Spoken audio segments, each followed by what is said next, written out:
تبارک و تعالیٰ کے نزدیک مہینوں کی گنتی کی تعداد 12 ہے۔ کب سے؟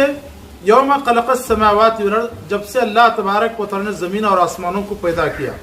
منہا اربعۃ حرم، اس میں سے 4 مہینے حرمت والے ہیں۔ کون کون سے؟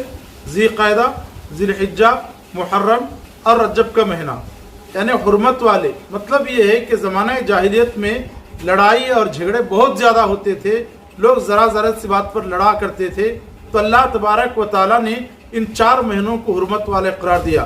یعنی ان مہینوں میں لڑائی کرنا، جھگڑا کرنا اور جنگ و جدال کرنا، اس سے اللہ تبارک و تعالیٰ نے منع کیا۔ تو اس میں سے ایک مہینہ جو ہم گزر رہے ہیں، ماہ محرم، یہ مہینہ بھی حرمت والے مہینوں میں سے ایک مہینہ ہے۔ اللہ تبارک و تعالیٰ نے اس مہینے کی نسبت اپنی طرف کی، جیسا صحیح مسلم کی حدیث ہے کہ اللہ کے نبی محمد الرسول اللہ صلی اللہ علیہ وسلم نے فرمایا شہر اللہ المحرم، یعنی اللہ کا مہینہ، اللہ کا مہینہ۔ تو اللہ تبارک و تعالیٰ نے اس مہینے کی نسبت اپنی طرف کی، تو آپ اندازہ لگائیے کہ اس مہینے کی کتنی بڑی فضیلت ہوں گی۔ مگر افسوس کی بات یہ ہے کہ بہت سارے لوگ اس مہینے کی فضیلت کو سمجھے بغیر، جبکہ یہ مہینہ اسلامی سال کا پہلا مہینہ ہے، یعنی دین اسلام کا جو کیلنڈر ہے، اسلامی کیلنڈر، اللہ کے نبی صلی اللہ علیہ وسلم ہجرت ہونے کے بعد سے جو 1 ہجری 2 ہجری اس طرح اللہ کے نبی صلی اللہ علیہ وسلم ہجرت کر کے اب تک 1440 پر 5 سال ہوا، تو ہجری سال، تو یہ اسلامی سال کا پہلا مہینہ ہے ماہ محرم، اور اللہ تبارک و تعالیٰ نے اس مہینے کی نسبت اپنی طرف کیا، تو یہ بڑی فضیلت والا مہینہ ہے۔ مگر افسوس کی بات یہ ہے کہ لوگوں نے اس مہینے کو، اسلامی سال کا جو پہلا مہینہ ہے، اس مہینے کو ماتم کا مہینہ بنا لیے، اور اس مہینے کو جو ہے رنج و غم کا مہینہ بنا لیے۔ اس مہینے کو بعض لوگ منحوس سمجھتے ہیں کہ اس مہینے میں شادیاں نہیں کرتے، اور نئی نویلی دلہنوں کو جو ہے ماں کے پاس یعنی میکے بھیج دیا جاتا ہے کہ ساس اور بہو ایک گھر میں نہیں رہنا، اور اس کے علاوہ اس مہینے کو ماتم کا مہینہ، شہد کا مہینہ کہہ کر کے لوگ اپنے آپ کو جو ہے زخمی کر لیتے ہیں، اور گریبان چاک کرتے ہیں، اور اپنے گالوں کو پیٹتے ہیں، اور جاہلیت کی پکارتے ہیں۔ یاد رکھیے، اسلام سے اس کا کوئی تعلق نہیں ہے، اسلام سے اس کا کوئی واسطہ نہیں ہے۔ 10 محرم کو پنجے بٹھانا اور 10 محرم کو پنجے اٹھانا، اور اس کے علاوہ لوگ جو ہے پنجے اٹھانے والے دوسرے لوگوں کو اپنے پیر پڑوا لینا، یہ سراسر شرک ہے اور بہت بڑا گناہ ہے۔ اللہ تبارک و تعالیٰ اس گناہ کو کبھی معاف نہیں کرتا، اللہ یہ کہ وہ سچے دل سے توبہ نہ کرے، یعنی جب تک وہ توبہ نہیں کرتے اللہ معاف نہیں کرتا۔ تو اللہ تبارک و تعالیٰ اس مہینے کی نسبت اپنی طرف کیا، تو یہ مہینہ کتنا فضیلت والا ہوگا۔ مگر افسوس کی بات یہ ہے کہ لوگوں نے تحقیق کرنے کے بجائے سچ کیا ہے، غلط کیا ہے، اسے سوچنے کے بجائے غلط عقائد پر اور غلط راستے پر چل رہے ہیں۔ محرم کی پوریاں بنا کر کے کوئی کھا رہا ہے، محرم کی سبیلیں کوئی لگایا ہوا ہے، اور محرم میں کوئی پنجے جھنڈوں کے پیچھے پڑا ہوا ہے، اور کوئی ماتم کا مہینہ بنا رہا ہے۔ میری ماں اور بہنوں، میرے بھائیوں، یہ سراسر گمراہ کن عقیدہ ہے۔ محرم کے مہینے کی فضیلت کیا ہے؟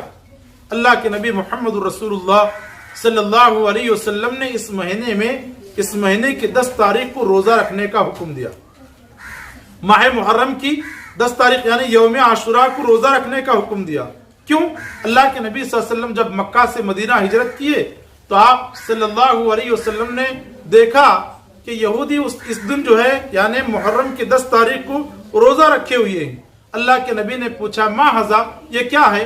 قالو، انہوں نے کہا ھذا یوم صالح، یہ دن جو ہے بڑا نیک دن ہے، بڑا اچھا دن ہے، کیونکہ نجى اللہ بنی اسرائیل من عدوہم، اللہ تبارک و تعالیٰ نے بنی اسرائیل کو ان کے دشمنوں سے نجات دی۔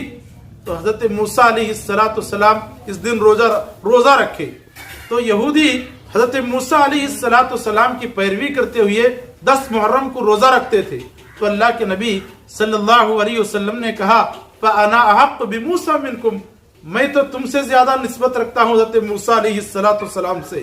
فَصَامَهُ، اور اللہ کے نبی صلی اللہ علیہ وسلم روزہ رکھے، وَأَمَرَ بِالصِّيَامِ، اور اپنی امت کو روزہ رکھنے کا حکم دیے۔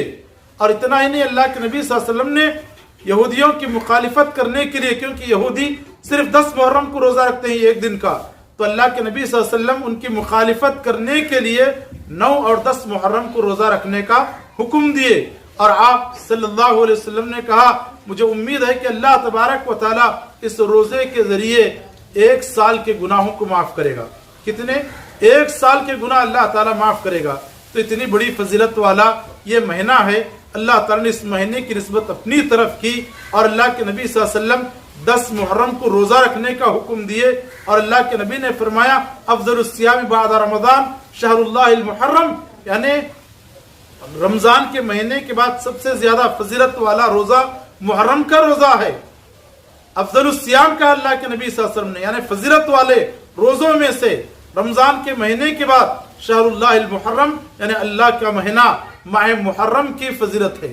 تو اللہ تبارک و تعالیٰ کا ہر دن ہے، ہر مہینہ ہے، مگر رب العالمین نے اس کی فضیلت بتانے کے لیے اپنی طرف نسبت کرتا ہے۔ جیسے ہر مسجد اللہ کا گھر ہے، مگر مکۃ المکرمہ کے بارے میں کہا کعبۃ اللہ، یعنی اللہ کا گھر، بیت اللہ اللہ کا گھر، کعبۃ اللہ اللہ کا کعبہ۔ اسی طرح ساری اونٹنیاں، سارے جانور، سارے چرندے اور پرندے اللہ کے ہی، مگر حضرت صالح علیہ السلام کی اونٹنی کے بارے میں اللہ نے کہا ناقۃ اللہ، یعنی اللہ کی اونٹنی۔ یہ وجہ کیا؟ اس کی فضیلت بتانے کے لیے۔ تو اسی طرح محرم کو اللہ تعالیٰ نے اپنی طرف نسبت کیا، مگر افسوس کی بات یہ ہے کہ لوگ اس مہینے کی 10 تاریخ کو روزہ رکھنے کے بجائے پنجوں اور جھنڈوں کے پیچھے پڑے ہوئے ہیں، اور لوگ اس مہینے کو منحوس سمجھتے ہیں اور اس مہینے میں ماتم مناتے ہیں۔ یاد رکھیے دین اسلام سے اس کا کوئی تعلق نہیں ہے، لہٰذا ان سارے بیکار باتوں سے بچیے، ان شرکیہ اعمال سے بچیے، اور ہمارے عقیدے کو بگاڑ کر کے رکھنے والے چیزوں سے دور رہیے۔ اللہ کے نبی صلی اللہ علیہ وسلم جس کا حکم دیے وہ کام کیجئے، یعنی اللہ کے نبی صلی اللہ علیہ وسلم نے اس مہینے میں 9 اور 10 تاریخ کو روزہ رکھنے کا حکم دیے، یہی اس کی فضیلت ہے۔ اور اس کی فضیلت اللہ کے نبی صلی اللہ علیہ وسلم نے یہ بتایا کہ 1 سال کے گناہ معاف ہوتے ہیں، مگر افسوس کی بات یہ ہے کہ انگریزی سال جب شروع ہوتا ہے، جنوری کا مہینہ آتا ہے، تو لوگ یہودیوں کی نقالی کرتے ہوئے خوشیاں مناتے ہیں اور عید کے جیسا جشن مناتے ہیں، مگر اسلامی سال کا پہلا مہینہ آتا ہے تو لوگ ماتم کا مہینہ سمجھتے ہیں، نحوست سمجھتے ہیں اس مہینے کو۔ بڑے افسوس کی بات ہے میرے بھائیوں، میری ماں اور بہنوں، صحیح کیا ہے غلط کیا ہے آپ پرکھیے، آپ جو ہے سچ کیا ہے معلوم کر لیجئے، کیونکہ اللہ کی کتاب ہمارے درمیان موجود ہے اور محمد رسول اللہ صلی اللہ علیہ وسلم کی حدیث ہمارے درمیان موجود ہے۔